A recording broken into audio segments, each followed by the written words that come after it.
വിഷം വേണ്ടെനിക്ക് വേണ്ട ഒട്ടും മാരക വിഷം. ഇതാരാ? നമ്മളെ ശ്രീധരനല്ലേ? ശ്രീധരാ, പത്രത്തിൽ എന്താ കാര്യമായിട്ടുള്ളത്? ഇത് കണ്ടില്ല ആചാരെ. പെൺകുട്ടിയെ കാറിൽ നിന്നും തള്ളിയിട്ട് കൊല്ലാൻ ശ്രമിച്ച സംഭവമാണ്.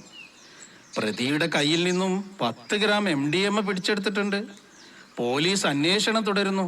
MDMA ഓരോരോ പേരുകളെ, ഇപ്പത്തെ ഓരോരോ ലഹരി വസ്തുക്കളെ. അല്ല, നിങ്ങൾ ആ വാട്സപ്പിൽ വന്നൊരു പുതിയ വീഡിയോ കണ്ടോ? MDMA അടക്കം മാരക മയക്കുമരുന്നുകളുമായി തൃശൂർ മെഡിക്കൽ കോളേജിലെ ഹൗസ് സർജൻ പിടിയിലായി. ഇയാൾ ലഹരി ഉപയോഗം മാത്രമല്ല ലഹരി വിൽപ്പനയും നടത്തിയിരുന്നതായി മെഡിക്കൽ കോളേജ് പോലീസ് വ്യക്തമാക്കി. എന്താ പടച്ചോനെ ഈ കേക്കണത്? ഇറ്റുകൾ അടുത്തേക്കല്ലേ നമ്മൾ ചികിത്സിക്കാൻ പോണത്? പീറ്ററെ, TV ഒന്ന് ഓണാക്കിക്ക, നല്ല വാർത്ത വല്ലതുണ്ടോന്ന് നോക്കട്ടെ. ഇന്നത്തെ ലഹരി വാർത്തകളിലേക്ക് സ്വാഗതം. കൊച്ചിയിൽ വീണ്ടും ലഹരി വിൽപ്പന. യുവതി ഉൾപ്പെടെ 8 പേർ പിടിയിലായി. 60 ഗ്രാം MDMA ആണ് മാമംഗലത്ത് ഹോട്ടൽ മുറിയിൽ നിന്നും പിടിച്ചെടുത്തത്. എവിടെ നോക്കിയാലും ലഹരിന്റെ ഉപയോഗം തന്നെ ഉള്ളല്ലോ. മഞ്ചേരിയിൽ 48.2 ഗ്രാം കഞ്ചാവുമായി ഒരാൾ പിടിയിൽ. ആംബുലൻസ് തകർത്തും കൈഞ്ഞരമ്പ് മുറിച്ചും ലഹരി മരുന്ന് കിട്ടാതെ കണ്ണൂരിലെ തടവുകാർ. സമ്മാനപ്പൊതിയിൽ മിഠായി രൂപത്തിൽ ലഹരി മരുന്ന്. തിരുവനന്തപുരം സ്വദേശി കസ്റ്റഡിയിൽ. പിതാവിനെ കൊല്ലാൻ ശ്രമിച്ച 16-കാരൻ ലഹരിക്കടിമപ്പെട്ടവനെന്ന് പോലീസ് റിപ്പോർട്ട്. വയനാട്ടിൽ ലഹരി മരുന്ന് പരിശോധനയ്ക്കിടെ എക്സൈസ് ഓഫീസറെ ഇടിച്ചു തെറിപ്പിച്ച ലഹരിക്കടത്ത് കേസിലെ പ്രതി പിടിയിലായി. 5-ാം മൈൽ സ്വദേശിയാണ് പോലീസ് അറസ്റ്റ് ചെയ്തത്. കണ്ണൂരിൽ മയക്കുമരുന്ന് കേസിന് പിന്നിൽ വൻ റാക്കറ്റെന്ന് പ്രത്യേക അന്വേഷണ സംഘം. സംസ്ഥാനത്ത് 3 സ്റ്റാർ പദവിക്ക് മുകളിലുള്ള ബാറുകളിൽ ഡ്രൈ ഡേകളിലും മദ്യം വിളമ്പാമെന്ന് സർക്കാരിന്റെ പുതിയ നയം വ്യക്തമാക്കുന്നു. നിർത്ത്, ലോകം അവസാനിക്കാറായി എന്നാ തോന്നുന്നത്. എങ്ങനെ ഇതൊക്കെ വ്യാപിക്കണത്?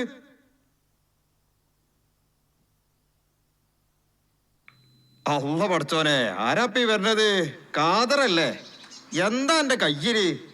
ഒരു കത്തുണ്ടല്ല, പൂവും കായും ഒക്കെ ഉള്ള കത്ത് കണ്ടിട്ട് ഒരു കല്യാണ കത്ത് മാറിണ്ടല്ല. ഇപ്പൊ ഇങ്ങനെ കത്തൊക്കെ ഉണ്ട കാതറേ? കത്ത് പ്രിന്റ് ഒന്നും ഇല്ല, ഒക്കെ നേരിട്ട് വാട്സപ്പിൽ അയക്കല്ലേ. നിങ്ങളെപ്പോലത്തെ വാട്സപ്പ് ഒന്നും നോക്കാത്തവർക്ക് വേണ്ടിയിട്ടേ ഞാൻ നിർബന്ധിച്ച് കുറച്ച് പ്രിന്റ് എടുപ്പിച്ചതാ. ആചാര്യ പറ്റ മോശക്കാരനാക്കിയോടോ. വേണ്ട കാക്ക, ഇജ്ജ് ഉള്ളു കൂടെ ഞമ്മക്കിട്ട് താങ്ങണ്ടട്ടാ. അല്ല കാതറേ, ഇതിപ്പോ എന്ത് കല്യാണ കത്താ? അസ്ലിഹ് വേർഡ്സ് അസ്ലിയ. ഇതിലിപ്പോ തന്തന്റെയും തള്ളന്റെയും പേരൊന്നും ഇല്ലല്ലോടോ. ഇത് പാര കല്യാണ കത്താന്ന് ഇപ്പൊ എങ്ങനെ അറിയാ? അതൊന്നും പറയണ്ട എന്റെ ആചാര്യേ. ഇപ്പോഴേ അങ്ങനെ തന്തന്റെയും തള്ളന്റെയും പേരൊന്നും കൊടുക്കൂല. അതൊക്കെ തന്ത വൈബാണ് ആചാര്യ. നമുക്ക് അധികം പറയാൻ പറ്റുമോ? കല്യാണത്തിന് ഞമ്മക്ക് കൂടാൻ പറ്റണത് തന്നെ വലിയ കാര്യം അല്ല കാതറേ. ഇത് ആണും പെണ്ണും തമ്മിലുള്ള കല്യാണം തന്നെ അല്ലേ? ആണും പെണ്ണും തന്നെ ആചാര്യേ. അതിപ്പോ എന്താ നിങ്ങൾ അങ്ങനെ ചോദിച്ചത്? എന്താ ഞാൻ കരുതി ഇതിപ്പേ ആണ് ആണിനെയാണോ അതോ പെണ്ണ് പെണ്ണിനെയാണോ കല്യാണം കഴിക്കണമെന്നൊന്നും പറയാൻ പറ്റാത്ത കാലാണല്ല, അതുകൊണ്ട് ചോദിച്ചതാണ്. അത് ശരിയാ. മാതാപിതാക്കൾക്ക് തൃപ്തിപ്പെട്ട ഒരു കല്യാണം നടത്താൻ കഴിയാന്ന് പറഞ്ഞാ അതൊരു ഭാഗ്യാണ്. ശരി തന്നെയാണ്. നമ്മൾ എതിർത്താൽ നമ്മൾ നാണം കെടും. ഓരി എവിടെയെങ്കിൽ പോയി കല്യാണം നടത്തും. ഇത്രയും കാലം വളർത്തി വലുതാക്കിയവരാണ് എന്നുള്ള ഒരു ഓർമ്മയും ഓർക്കും ഉണ്ടാവില്ല. കുറെയൊക്കെ നമ്മുടെ സിനിമയും സോഷ്യൽ മീഡിയ അല്ലേ കാരണക്കാര്. ഇന്നത്തെ സിനിമകളൊക്കെ ലഹരിയും മദ്യപാനവും വയലൻസും കുത്തി നിറച്ച് നമ്മുടെ മക്കൾക്ക് അങ്ങോട്ട് കൊടുക്കുക. നമ്മളെ കുട്ടികളത് കാണാൻ പോണോണ്ടല്ലേ ഇങ്ങനത്തെ സിനിമകൾ ഉണ്ടാകണത്. എങ്ങനെ പോകാതിരിക്കും? പുതിയ ട്രെൻഡ് എന്ന് പറഞ്ഞു സോഷ്യൽ മീഡിയയും. എന്തിന് നമ്മുടെ വാർത്താ മാധ്യമങ്ങൾ വരെ ഇത്തരക്കാരെ പ്രൊമോട്ട് ചെയ്യുന്നു. എതിർക്കുന്നവരൊക്കെ പിന്തിരിപ്പന്മാരും. ഏറെ വൈറലായ ഒരു പാട്ടിന്റെ വരികളും കേട്ടിട്ടുണ്ടോ ആചാര്യ? ആചാര്യ, നിങ്ങൾ അതൊന്ന് കേട്ടു നോക്കിക്കേ. ഇടയാൻ വന്നോരുക്കും നിന്നോരുക്കും പണ്ടേ ആപത്ത്, കട്ടാച്ചോര കൊണ്ട് ജ്യൂസടിച്ച് സോഡാ സർബത്ത്, ഇവനെ പടച്ചുവിട്ട കടവുളക്ക് 10-ൽ 10 മാർക്കാണത്രേ. ലഹരിയും അരാജകത്വവും വളരാൻ വേറെ വഴി നോക്കണോ?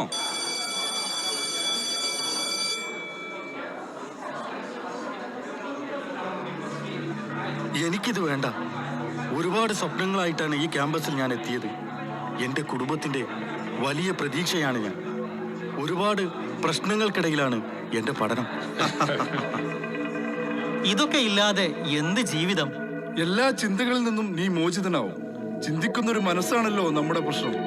ഈ പൊടി ഇത്തിരി രുചിച്ചാൽ തന്നെ സ്വാതന്ത്ര്യത്തിന്റെ ആകാശങ്ങളിലേക്ക് ഉയരാം. മൂല്യങ്ങളുടെ കെട്ടുപാടുകളിൽ നിന്നും നിനക്ക് മോചിതനാവണ്ടേ? എന്ത് കുടുംബം, എന്ത് രക്തബന്ധങ്ങൾ. നീ പോസ്റ്ററുകളിലേക്കൊക്കെ ഒന്ന് നോക്കടോ. പൂർണ്ണ നഗ്നമായ ഈ ഉടലുകളിലെ നിനക്ക് അശ്ലീലത കാണുന്നുണ്ട?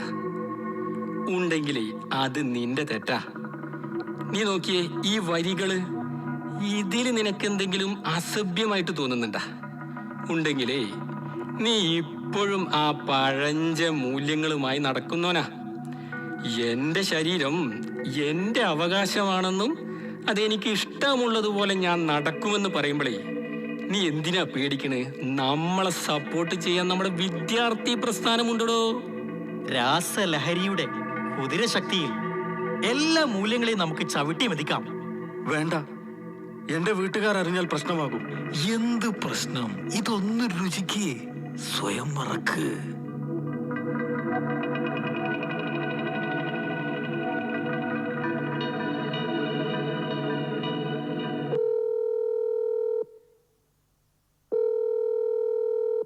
ഹലോ, നിങ്ങളെവിടെ? ഞങ്ങൾ ഇവിടെ തന്നെ ഉണ്ടായിരുന്നു. നീ ഞങ്ങളെ തേടി വരുമെന്ന് ഞങ്ങൾക്കറിയില്ലേ? ഇന്നാള് നിങ്ങൾ തന്ന പൊടിയുണ്ടല്ലോ, അതിനിയും വേണം. അത് കഴിക്കുമ്പോ വല്ലാത്തൊരു ഉന്മേഷ, പിന്നെ ഭയങ്കര ധൈര്യം. പക്ഷേ അതില്ലാതെ ഇപ്പൊ പറ്റുന്നില്ല. ആകെ തളരണ. അതൊക്കെ തരാം, പക്ഷേ ഇനി ക്യാഷ് വേണം. കുറച്ച് ക്യാഷുണ്ട്. കുറച്ച് കാശ് പോരല്ലോ. എനിക്ക് എവിടെ നിന്ന് ക്യാഷ് കിട്ടാനാ? വീട്ടിൽ നിന്ന് കിട്ടുന്നതിന്റെ പഠന ചെലവിന് പോലും ചെയ്യുന്നില്ല. കാശ് കിട്ടാനൊക്കെ എന്തൊക്കെ മാർഗങ്ങളുണ്ട്.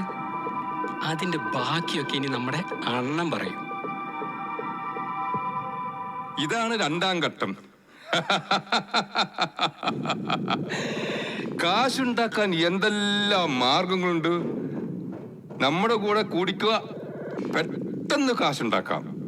പിന്നെ മോഷണം, പിടിച്ചുപറി, ഇതൊക്കെ സാധാരണ മാർഗം. വേണ്ടി വന്നാൽ കൊല്ലേണ്ടിയും വരും. ആദ്യം നീ കാശുണ്ടാക്ക്, എന്നിട്ട് നീ ശ്രമിക്കൂ. അങ്ങനെ ഒരാൾ കൂടി നമ്മുടെ കണ്ണിൽ ചേർന്നു. ഇനി എത്രയെത്ര പേർ. ഓരോ വിദ്യാലയ പരിസരത്തും ഞങ്ങളുണ്ടാകും. ആഘോഷവേളകളെല്ലാം ഞങ്ങൾ നിയന്ത്രിക്കും. അവിടെ ലഹരി ഉപയോഗം ഞങ്ങൾ ഉറപ്പുവരുത്തും. ഏത് കുറ്റകൃത്യവും ധൈര്യപൂർവ്വം നടത്താം. കൊലപാതകം വരെ നടത്തിയാലും 18 വയസ്സ് തികയാത്തത് കൊണ്ട് നിയമത്തിന്റെ പഴുതുകളിൽ ചുളൂലി രക്ഷപ്പെടാം. അത് ശരിയാണണ്ണാ. ലിബറലിസവും വ്യക്തിവാദവും ഒക്കെ പറഞ്ഞ് നമുക്ക് അരാജകത്വം തീർക്കണം. അങ്ങനെ നാട്ടിൽ അരാജകത്വം തീർത്താലല്ലേ നമ്മൾ രാസലഹരിക്കാർക്ക് ഇവിടെ ഒരു മാർക്കറ്റ് ഉള്ളൂ. നമ്മളെ എതിർക്കാനും ആരുമില്ലല്ലോ. അല്ലെങ്കിലും നമ്മളെ ആരെതിർക്കാൻ? പോലീസുകാരോ ഭരണകൂടോ? ഈ പറയുന്നവരൊക്കെ നമുക്കൊത്താശ ചെയ്ത് നമ്മുടെ കൂടെ തന്നെയുണ്ടല്ലോ.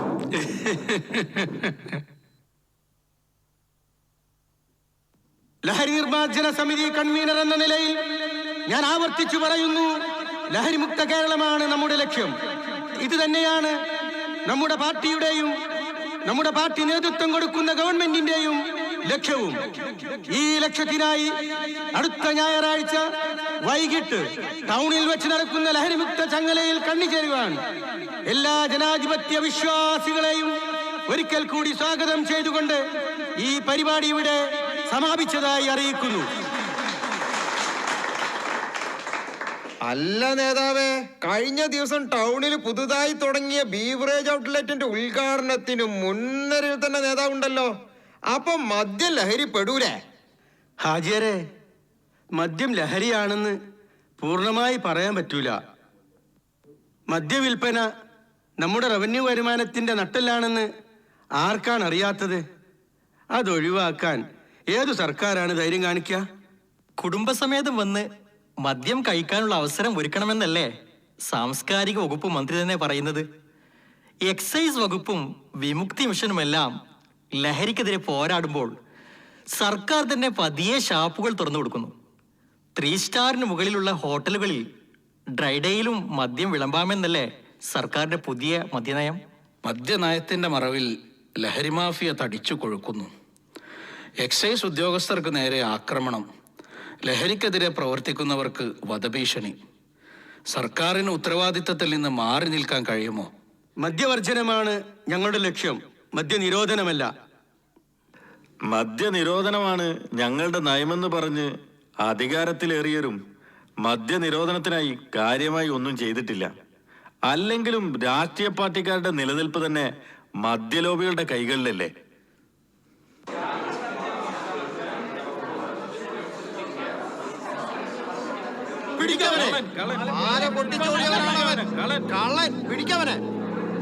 എന്റെ അടുത്തേക്കാരും വരരുത്. കൊല്ലു ഞാൻ. അടുക്കരുത്.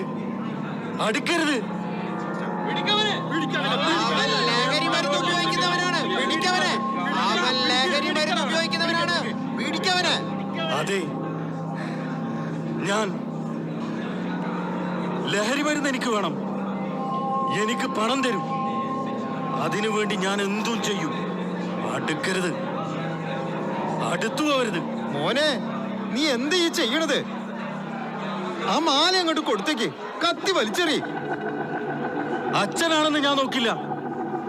എനിക്കാരുമില്ല. ആരും എന്റെ അടുത്തേക്ക് വരരുത്. നല്ല കുട്ടിയായിരുന്നല്ലോ അവൻ. അവനിതെന്താ പറ്റിയേ? അതെ, എന്റെ മോൻ പഠനത്തിൽ മിടുക്കനായിരുന്നു. നല്ല സ്വഭാവത്തിന് ഉടമയായിരുന്നു. എല്ലാവർക്കും നല്ല അഭിപ്രായമായിരുന്നില്ലേ? പിന്നെ അവന്റെ കൂട്ടുകെട്ടുകൾ അവനെ ലഹരി കടിമയാക്കി.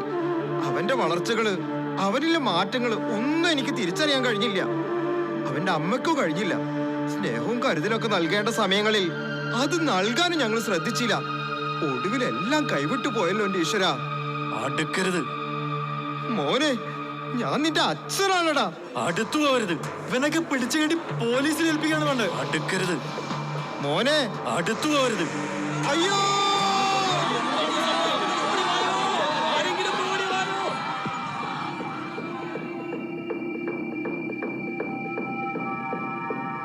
ഡി അഡിക്ഷൻ സെന്ററിലെ ഡോക്ടർ എന്ന നിലയിൽ പറയട്ടെ, ലഹരിക്ക് പൂർണ്ണമായും അവൻ അടിമപ്പെട്ടു കഴിഞ്ഞു. സമയം പിടിക്കും പൂർണ്ണമായും മോചനം കിട്ടാൻ. ലഹരി ഒരു മനുഷ്യനെ പൂർണ്ണമായും നശിപ്പിക്കുന്നു. മദ്യവും മയക്കുമരുന്നുകളും ഒരു വ്യക്തിയെ മാത്രമല്ല, ഒരു സമൂഹത്തെ മൊത്തത്തിൽ നശിപ്പിക്കുന്ന മാരക വിഷമാണ്. ഈ തിന്മക്കെതിരെ പോരാടാൻ നാം ഇനിയും വൈകിക്കൂടാ. പോലീസ് ഓഫീസർ എന്ന നിലയിൽ ഞാൻ പറയട്ടെ, ഇപ്പോൾ കണ്ടുവരുന്ന 90% കുറ്റകൃത്യങ്ങൾക്കും കൊലപാതകങ്ങൾക്കും റോഡ് അപകടങ്ങൾക്കും കാരണം രാസലഹരിയുടെ ഉപയോഗം തന്നെ. നമുക്കൊരുമിച്ച് ലഹരിക്കെതിരെ പോരാടാം. ഒരു നല്ല കേരളത്തിനായി നമുക്ക് കൈകോർക്കാം. കൗമാരക്കാരുമായി നിത്യവും ഇടപെടുന്ന ഒരു അധ്യാപകൻ എന്ന നിലയിൽ ഞാൻ പറയട്ടെ, സമാധാന അന്തരീക്ഷമുള്ള വിദ്യാലയങ്ങളെ നമുക്ക് തിരിച്ചു പിടിക്കേണ്ടതുണ്ട്. ലഹരി മാഫിയയുടെ വലയിലകപ്പെട്ടുപോയ, അരാജകത്വത്തിന്റെയും അധാർമികതയുടെയും ചുഴിയിലകപ്പെട്ടുപോയ വിദ്യാർത്ഥി സമൂഹത്തിന്റെ രക്ഷക്കായി നമ്മൾ ഓരോരുത്തരും പ്രവർത്തിക്കേണ്ടിയിരിക്കുന്നു. വായന തന്നെയാവട്ടെ ലഹരി, ജനസേവനം തന്നെയാവട്ടെ ലഹരി, ഒരുമയുടെയും സഹിഷ്ണുതയുടെയും കളിക്കളങ്ങളാവട്ടെ ലഹരി, ജീവിതം തന്നെയാവട്ടെ ലഹരി.